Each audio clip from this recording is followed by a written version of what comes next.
Good morning and welcome to Daily Devotions with Pastor Joe. I'm Pastor Joe. For this morning's devotional, we're going to be reading out of the book of Judges on Shamgar, the third judge. And he follows immediately after Ehud and kind of overlaps Ehud and Deborah just a little bit. And he doesn't do a whole lot. There's not a lot going on with him. He only shows up in 2 verses in the entire book of Judges.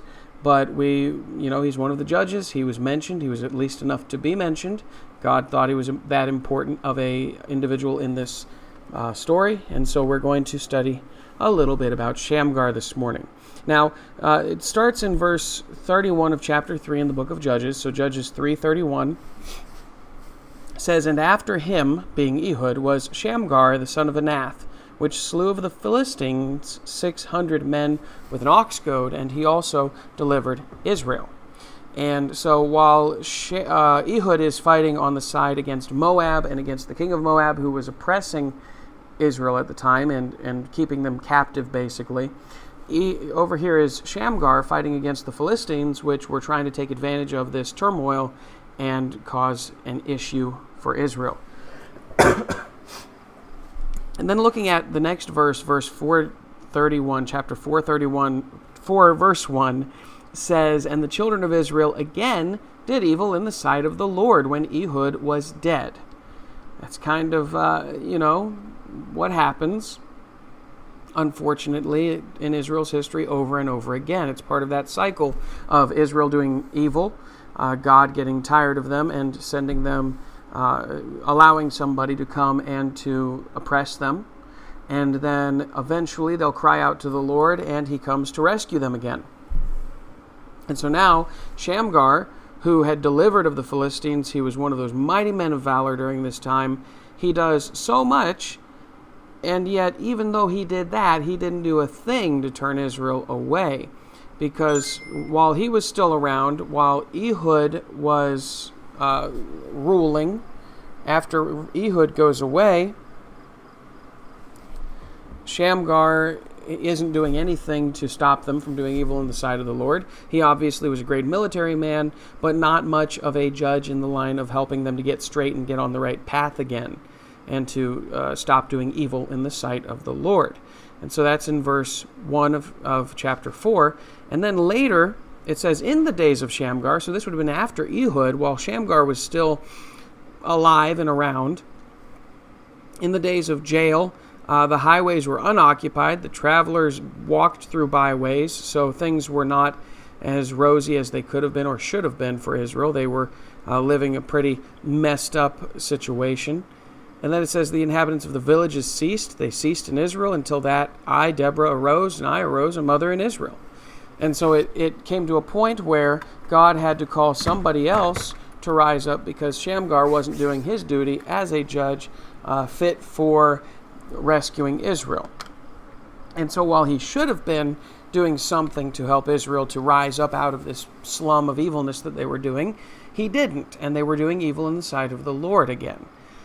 So Shamgar, while he was a judge, he would be, I guess you could say he was a minor judge. He didn't do a lot for Israel. He really didn't do his whole duty and his whole job. And once again here, we just find another story of Israel doing evil in the sight of the Lord. Unfortunately, even while one of the judges that God called out to be a judge is not doing anything.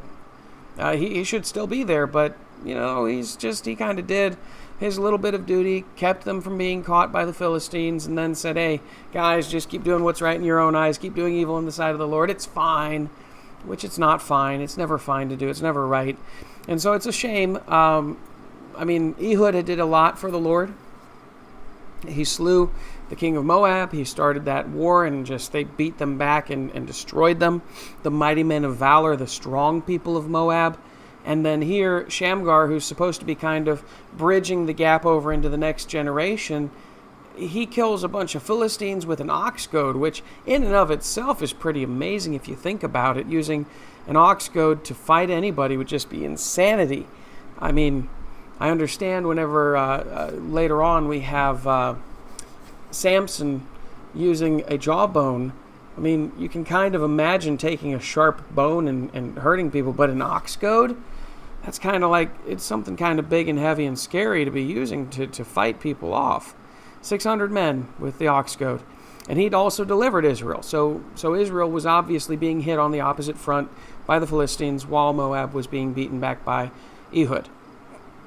But then when Ehud dies, Shamgar is still around because he lasts until the time of Deborah, and Ehud's not being mentioned during the time of Deborah. So there's a gap there where only Shamgar is in charge.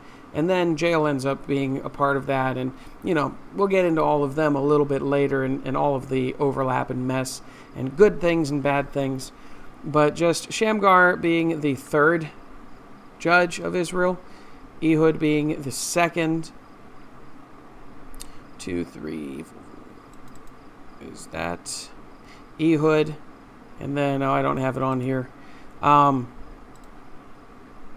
Where was the other day?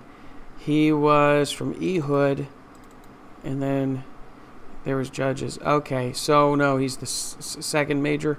Okay, so there was Othniel, Ehud, and then now Shamgar, and then we're going to be moving on from there. But it's just a shame because this is the third time in a row that we see Ehud. After all of this, we see Israel just turning back against God. I mean, they knew. They had been through all of this time where they're under the oppression of Moab, and then they just still turn back and do evil against God. And it's a shame. And just the stubbornness of some people, the awfulness of some people, if only they would turn their hearts wholly over to God and do what's right, do it from the beginning and keep it going.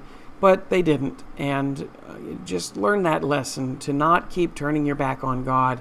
If you have lived an up and down life spiritually, turn from it and turn to God with all of your heart and do what's right in the sight of the Lord instead of what's evil. And, it's going to lead to a much better life for you. It's going to lead to everything just being so much easier going because God is going to guide you through it. Anyway, thanks again for joining me for another Daily Devotion with Pastor Joe. God bless and have a great day in the Lord. I'll see you tomorrow on another Daily Devotion with Pastor Joe.